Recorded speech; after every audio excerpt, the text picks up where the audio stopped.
নির্যাতনের বহুমাত্রিক প্রভাব, শারীরিক প্রহার ও মানসিক চাপ শিশুর যা ক্ষতি করে। আপনি জাস্ট ক্ষতিগুলো দেখেন।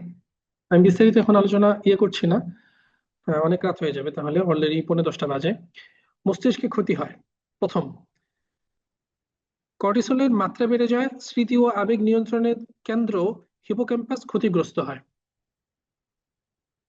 সে ছোটকাল থেকেই ভয় নিয়ে বড় হয়, একজন ভীতু সন্তান হয় সে, এবং তার স্মৃতি ও আবেগ নিয়ন্ত্রণের ব্যাপার যেটা সেটা তার মধ্যে থাকে না। সে ইনস্ট্যান্ট কি সিদ্ধান্ত নিবে, সিদ্ধান্তের ক্ষেত্রে সে প্রচন্ড রকম ভীতু হয়।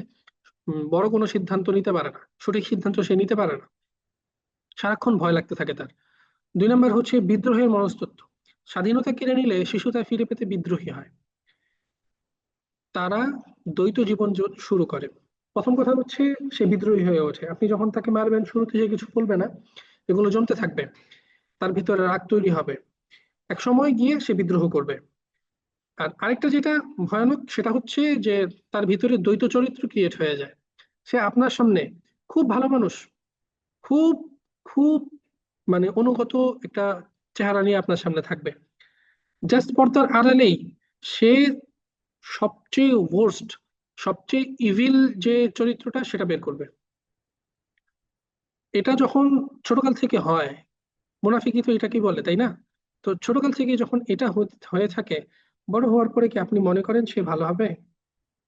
কোনোভাবে সম্ভব আসলে? তার ভেতরে ভালো হওয়ার বীজটা তো আপনি নষ্টই করে দিয়েছেন ছোটকালে। একদম অঙ্কুরে আপনি মা এবং বাবা হিসেবে তার ভালো মানুষটাকে বিনষ্ট করে ফেলেছেন, উপড়ে ফেলেছেন। এরপরে যদি আপনি চান যে আপনার সন্তান ভালো হবে, কিভাবে হবে? 3 নম্বর, সহিংসতার চক্র। মারা খাওয়া শিশুরা শেখে যে সমস্যা সমাধানের পথ হলো সহিংসতা। তারা অন্যদেরকেও বুলিং করে। আপনি সন্তানকে মারলেন, শুরুতে আপনাকে সে হয়তো কিছু বললো না, ধীরে ধীরে সে বিদ্রোহী হলো, একটা পর্যায়ে সে আপনাকে মারবে। আপনি লিখে রাখতে পারেন, একটা পর্যায়ে যখন তার শক্তি আপনার চেয়ে বেশি হবে, তখন সে আপনাকে মারবে। যতদিন আপনার শক্তি বেশি, ততদিন আপনি মেরেছেন, সে চুপচাপ করেছে, সহ্য করেছে, যে আমার শক্তি কম, তো আচ্ছা ঠিক আছে শুনে যাই, যে বললাম না, মানে কিছু করলাম না, মাঝে মধ্যে হয়তো বলতে পারে। কিন্তু যখন তার শক্তি আপনার থেকে বেশি হবে, আপনার বয়স বাড়বে, দুর্বল হবেন, তার বয়স বাড়বে, সে শক্তিশালী হবে। যখন তার বয়স বেশি এবং আপনার থেকে তার শক্তি বেশি, তখন সে আপনাকে মারবে। আর এখন সে কি করবে?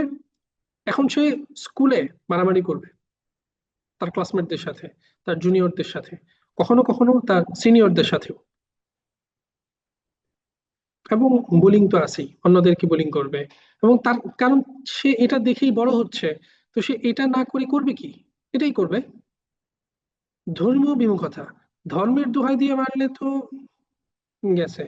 সন্তান ধর্মকেই শাস্তির সমর্থক মনে করে এবং ঈমান হারায়। নাউজুবিল্লাহ।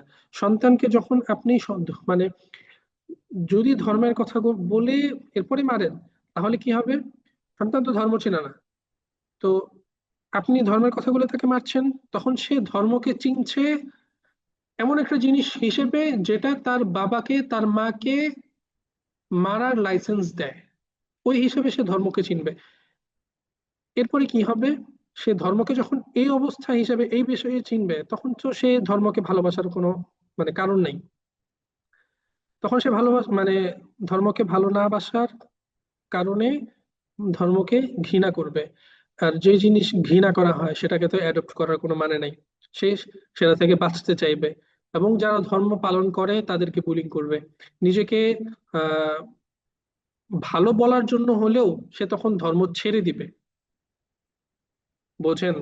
আপনার মারের কারণে, আপনার পিতৃ দেওয়ার কারণে একজন সন্তান তার ঈমান হারিয়ে ফেলছে।